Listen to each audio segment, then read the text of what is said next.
কাঠফাটা গরমে মানুষের বেহাল অবস্থা। এই রোদের মধ্যেই টিয়া আর জাঙ্কুক দুপুরবেলা করে চলে এসেছে জিসোদের বাড়িতে। এখানে তাদের 2 দিন থাকার নিয়ম। কিন্তু একই গ্রামের হওয়ায় জাঙ্কুকের বাড়িতে যাতায়াত করতে কোনো সমস্যাই হচ্ছে না। সকাল থেকে এটা ওটা করতে করতেই দেরি হয়ে গেল তাদের। তারপর তৈরি হতে হতে 12টা পার হয়েছে। জাঙ্কুক শুধু ভ্রু কুচকে দেখে গেছে সবটা। একবার তো বেশ গম্ভীর স্বরে দেখে বলল, বাড়িতে যাওয়ার কি ইচ্ছে আছে তোমার, নাকি এখানেই সাজগোজ করে সময় নষ্ট করবে? তুই শাড়ি ঠিক করতে করতে বেশ অবাক সুরে বলল, ইচ্ছে আছে মানে কি? ইচ্ছে না থাকলে কি তৈরি হতাম? আপনি কি আজকাল চোখে কম দেখেন নাকি জমিদার সাহেব? জাঙ্কুক উত্তর দেয় না, চুপচাপ বিছানা ছেড়ে উঠে দরজার কাছে এগোতে এগোতে বলে, আর 5 মিনিটের মধ্যে নিচে না আসলে মামার বাড়ি যাওয়ার আশা ছেড়ে দিওতে। তের জবাবের অপেক্ষা না করে জাঙ্কুক বেরিয়ে গেছে।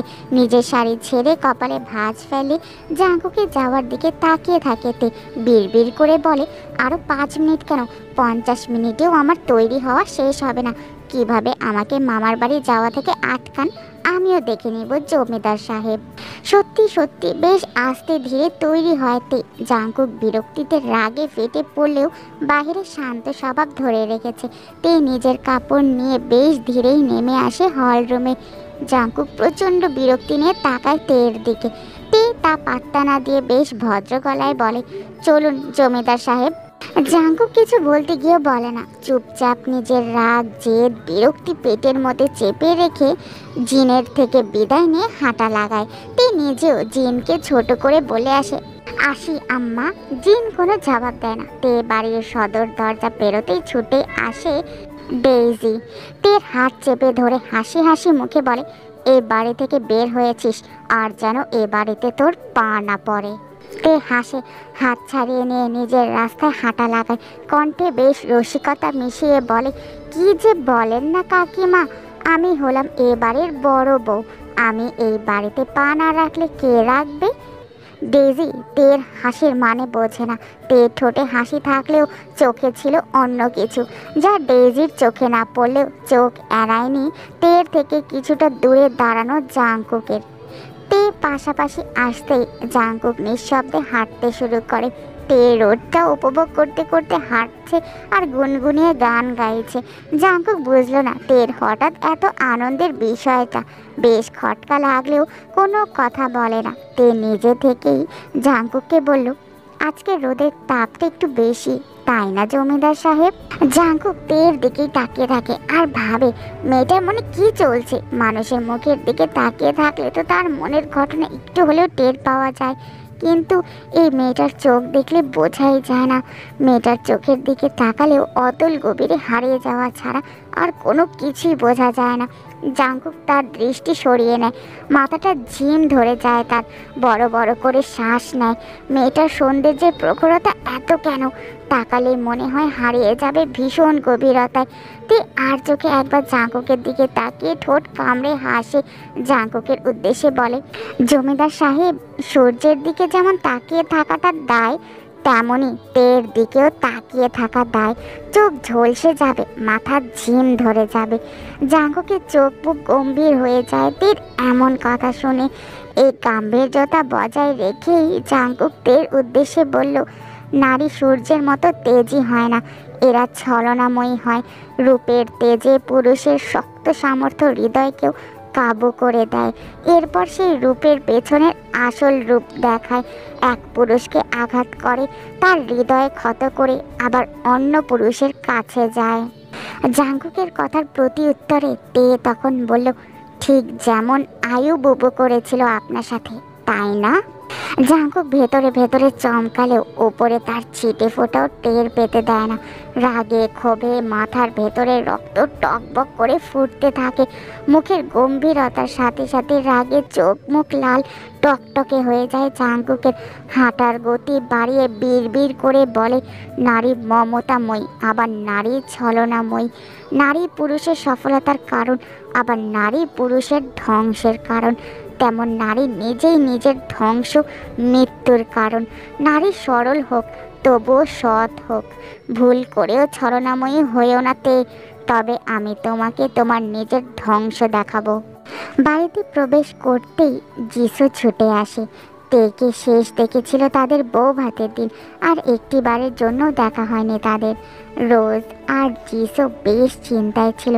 আজ তেকে সুস্থ দেখে দুইজনে বেশ শান্তি পেল। পাশেই দাঁড়ানো গম্ভীর জাঙ্কুককে দেখে চমকালো তারা।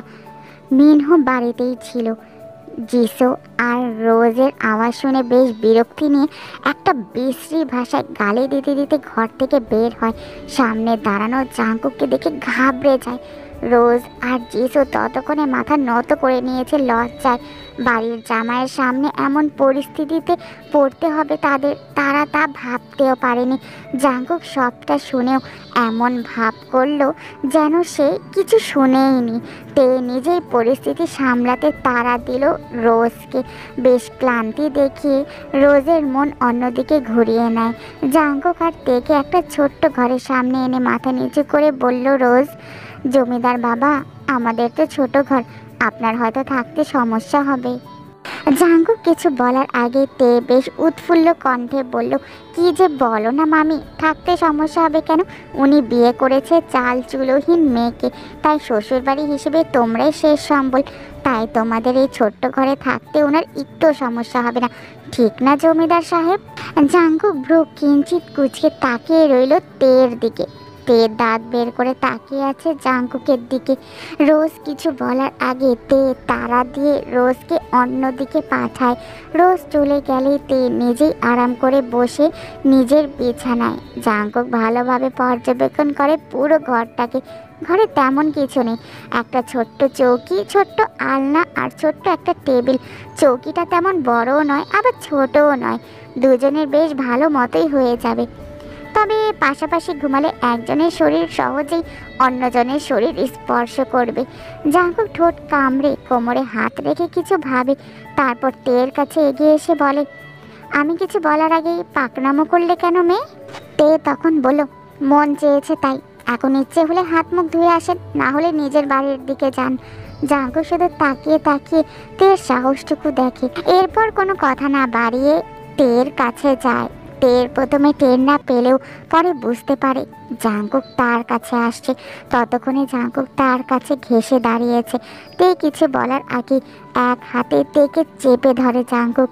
মুখ কানের কাছে নিয়ে এসে ফিস ফিস করে বলে, জমিদার বাড়ির ছেলেকে তুমি তাড়িয়ে দিচ্ছ এই ছোট্ট কুটির থেকে, সাহসটা বাড়াবাড়ি হচ্ছে না তে?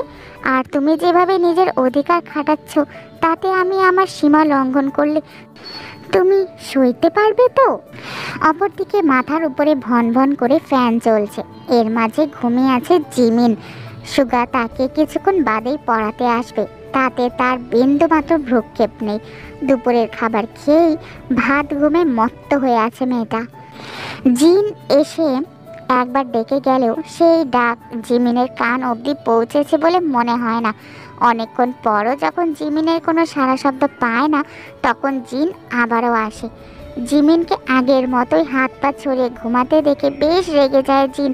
ঘুমন্ত জিমিনকে ভালো মতো কয়েকবার ডেকেও যখন কোনো সাড়া পেল না, তখন জিমিনের কান ধরে টেনে তুলল। জিমিন ঘুম ঘুম চোখে ব্যথায় আর্তনাদ করে, আদুরে স্বরে বলে, আম্মা জান, আমার গানে ব্যথা পাচ্ছি তো, ছেড়ে দেন না। জিন দাঁতে দাঁত চেপে বলে, তোকে কতবার ডেকেছি জিমিন, উঠিস না কেন? এখন কানে লাগছে। তুই আর 1 মিনিটের মধ্যে না উঠলে তোর হাত পা পিঠ নাক চোখ মুখ সব ব্যথা করবে, জলদি উঠ। জিমিন কাঁদো কাঁদো হয়ে বলে, আচ্ছা ছাড়েন, উঠতেছি তো। জিন না ছেড়ে টেনে দাঁড় করিয়ে দেয় জিমিনকে। তারপর জিমিনকে গোসলখানায় নিয়ে চোখ মুখ ধুইয়ে দেয় নিজেই। এর মধ্যেই একজন এসে জানিয়ে দেয় সুগা এসেছে। জিমিনকে কোনো রকমে তৈরি করে পড়ার ঘরে ঠেলে পাঠায় জিন। জিমিন তখনও হাই তুলছে, ঘুমে ঢুলছে। তার এমন অবস্থা দেখে ভ্রু কুচকে তাকায় সুগা। কিছু বলার আগে বোকা জিমিন ঘুমে ঢুলতে ঢুলতে চেয়ারে বসতে নিলে উল্টে পড়ে যেতে নেয়। সুগা তাড়াতাড়ি করে জিমিনের এক হাত ধরে তাকে টেনে তুলে, তারপর বেশ জোরে জিমিনকে ধমক লাগায়। জিমিন চমকে উঠে চোখ বড় বড় করে সুগার মুখের দিকে তাকায়। ঘুম যেন কোথায় পালিয়ে গেছে মুহূর্তেই। সুগার রেগে দাঁতে দাঁত চেপে বলে, এই মেয়ে, চোখে দেখো না, এখনই তো উল্টে পড়ে কোমর ভাঙতে ঢুলছো কেন? ঘুমাচ্ছিলে? জিমিন ঠোঁট উল্টায়, মাথা নাড়িয়ে বলে, আমি কি ইচ্ছে করে উল্টে পড়েছি? সব দোষ তো আপনার আর আম্মা জানের। আপনার জন্যই তো আম্মা আমার ঘুম ভাঙিয়ে দিল, আবার আপনি আমাকে ধমকাচ্ছেন মাস্টার মশাই। সুগা হতাশ হয়ে জিমিনের হাত ছেড়ে দেয়। অযথা আর কথা বাড়ায় না, বই খাতার দিকে ইশারা করে বলে, পড়া শুরু করো। জিমিন গাল ফুলিয়ে নিজেই বই খাতা বের করে, খাতায় অঙ্ক কষতে কষতে বলে, আপনি কি অসুস্থ হন না মাস্টার মশাই? সুগা তখন বলল, তোমার জেনে কাজ নেই, নিজের কাজ করো। জিমিন মুখ বাঁকায়, তারপর নিজের কাজে মন দেয়। কিছুক্ষণ যাওয়ার পর আবারও বলে, আপনি বিয়ে কবে করবেন মাস্টার মশাই? সুগা বিরক্তি নিয়ে তাকিয়ে বলে, আর একটা আজাইরা কথা বললে তোমার খবর আছে জিমিন। জিমিন অভিমানে গাল ফোলায়, আর একটা কথা না বলে চুপচাপ অঙ্ক করে, মনে মনে আটে অন্য এক বুদ্ধি। ইউনো আর লিসার বিয়ের ডেট কাছাকাছি চলে এলেও এখন পর্যন্ত একবারও কথা বলেনি কেউ কারো সাথে। জেনি এক প্রকার জোর করেই লিসার ঘরে পাঠিয়েছে ইয়োনোকে। ইয়োনো ইতস্তত মন নিয়ে দরজায় কড়া নাড়ে। ভেতর থেকে লিসার অনুমতি সূচক শব্দ কানে আসতেই ঠোঁট প্রসারিত হয় তার। দরজা ঠেলে ঘরে ঢুকতেই চোখে পড়ে লিসার মুখ। জানালার গ্রিল ধরে তার দিকে ফিরেই তাকিয়ে আছে মেয়েটা। ইয়োনো মনে মনে হাসে, সোজা লিসার বিছানার উপর বসে বলে, কি করছো লিসা? লিসা বিরক্ত হয়, তবে তা প্রকাশ না করে বলে, তেমন কিছু না, এমনিতেই দাঁড়িয়ে আছি। ইয়োনো তখন বলল, বাহিরে যাবে? আমি তো তোমাদের গ্রাম তেমন করে দেখিনি, ঘুরে দেখাবে? লিসা কথা বাড়ায় না, একবার ভাবে মুখের উপর না করে দেবে, পর মুহূর্তেই ভাবে যার সাথে তার 2 দিন পর বিয়ে, তার সাথে না হয় নিজেকে মানিয়ে নেওয়ার ছোট্ট একটা চেষ্টা করাই যায়। তাই মাথা নাড়িয়ে সম্মতি দেয়। ইয়োনো বেশ খুশি হয়। খুশি মনেই লিসাকে তৈরি হতে বলে, নিজে বেরিয়ে যায়। লিসা শুধু নিজের চুলগুলো বেঁধে নেয়, তারপর নিজের শাড়ি ঠিক করে বের হয় ঘর থেকে। জিমিন পড়ছে বলে তাকে আর বিরক্ত করে না। জেনিকে বলে ইয়োনো আর লিসা বের হয় গ্রাম দেখতে। দুজনে পাশাপাশি হাঁটছে, অথচ নিজেদের মাঝে নীরবতা এখনো ভাঙছে না। এই নীরবতা ঠিক সেই নদীর পাড়ে শেষ হয় যেখানে জেহোপ লিসাকে বলেছিল সে অন্য কাউকে ভালোবাসে। জায়গাটা দেখেই দীর্ঘশ্বাস ফেলে লিসা। ইয়োনো বেশ নরম স্বরে বলে, বিয়েতে তোমার কোনো আপত্তি আছে লিসা? লিসা বুঝতে পারে না কি উত্তর দেবে, হ্যাঁ বলবে নাকি না বলবে তা ভেবে পায় না। দৃষ্টি এদিক ওদিক করতে পেছন থেকে ভেসে আসে পুরুষালী কণ্ঠ। দুজনেই পেছনে তাকিয়ে দেখে জেহোপ দাঁড়িয়ে আছে, চোখ মুখ কেমন যেন অস্বাভাবিক। লিসা বা ইয়োনো কিছু বলার আগে জেহোপ কঠিন স্বরে লিসাকে বলে, লিসা এদিকে আয়, তোর সাথে আমার কথা আছে।